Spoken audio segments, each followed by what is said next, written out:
पाकिस्तान की एक ऐसी जगह को हिट किया गया था कि ये डर पैदा हो गया था कि कहीं Pakistan talking with you, Indian government ने तमाम एयरपोर्ट जो हैं वो खोल दी हैं, ठीक है जी।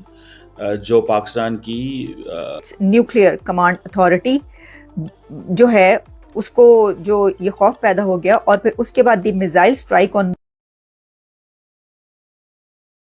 न्यूक्लियर और सीज फायर में क्या लिंक है। ये एक बहुत बड़ी स्टोरी जिसमें काफी कुछ रिवील किया गया है। तो आपको पता है कि 2 न्यूक्लियर पावर्स जो कि नेबर्स हैं उनके बीच में ये जो जंग हुई है ये कोई छोटा मोटा वाकया नहीं है, ये बहुत बड़ी डेवलपमेंट है, बहुत बड़ी एस्केलेशन है। और उस पर अभी देखिए कि अभी आगे और क्या क्या आपके सामने आता है।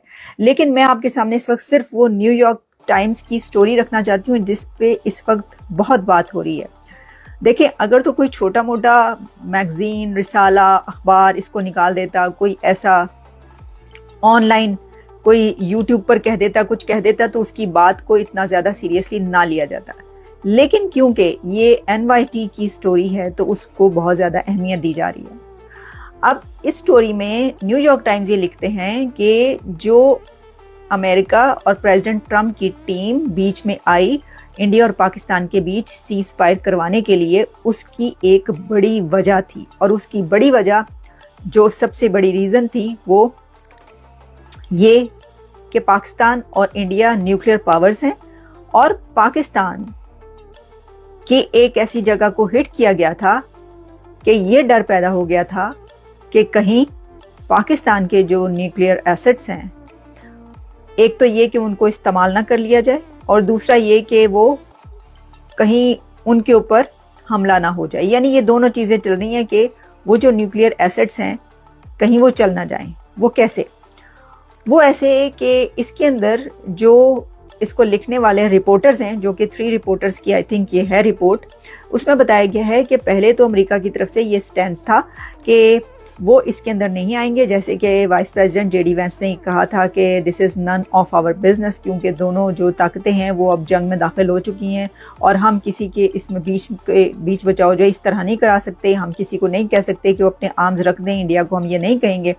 लेकिन फिर उसके बाद कुछ ही घंटों के बाद अमेरिका दरमियान में आया और सेक्रेटरी स्टेट मार्को रूबियो ने कॉल किया। फिर उसके बाद प्रेसिडेंट ट्रंप ने अनाउंस किया सीज फायर का। तो दोनों कंट्रीज तक पहुंचने की क्या वजह थी, जबकि कुछ घंटे पहले कह दिया गया था कि हम ऐसा नहीं करेंगे। तो इसके बारे में ये बताया जा रहा है कि न्यूयॉर्क टाइम्स ये लिखता है कि जिस वक्त इंडिया ने पाकिस्तान की नूर खान एयरबेस को हिट किया है, उस वक्त ये फिक्र पड़ गई थी कि अब इनके बीच में आना पड़ेगा। और उसकी वजह ये बताई जा रही है कि Nur Khan airbase is a key installation, one of the central transport hubs for the Pakistan military and the home of the air refuel capability. एक तो ये बात थी, लेकिन जो इसमें और भी इससे ज़्यादा बड़ी बात थी वो ये थी कि it was also just a short distance from the headquarters of Pakistan strategic plans division which oversees and protects the country's nuclear capacity और facility। अब ये जो कहा गया कि ये about 170 और more warheads कहा जा रहा है, तो उसमें ये भी कहा गया कि ये एक जगह पर नहीं है। कुछ इस तरह की चीज़ें भी इसके अंदर लिखी गई हैं, कुछ टेक्निकल उन्होंने लैंग्वेज भी इस्तेमाल की है, जिसमें उन्होंने कहा कि पाकिस्तान's deepest fear is of its nuclear command authority जो है उसको जो ये खौफ पैदा हो गया। और फिर उसके बाद the missile strike on Noor Khan base जो है वो उसके ऊपर हमले के बाद इंडिया के, तो फिर अमेरिका जो है वो दरमियान में आया। अब देखिए, इसके अंदर ये कहा जा रहा है कि जो कहीं ऐसा ना हो जाए, उनको डर ये था कि न्यूक्लियर तक बात पहुंच जाए। अब इसके अंदर एक और टर्न आ रहा है, और वो टर्न इस तरह आ रहा है कि उससे पहले चंद घंटे पहले मैंने आपको अपने एक प्रोग्राम में भी बताया था कि प्राइम मिनिस्टर शहबाज शरीफ की तरफ से ये खबर आती है कि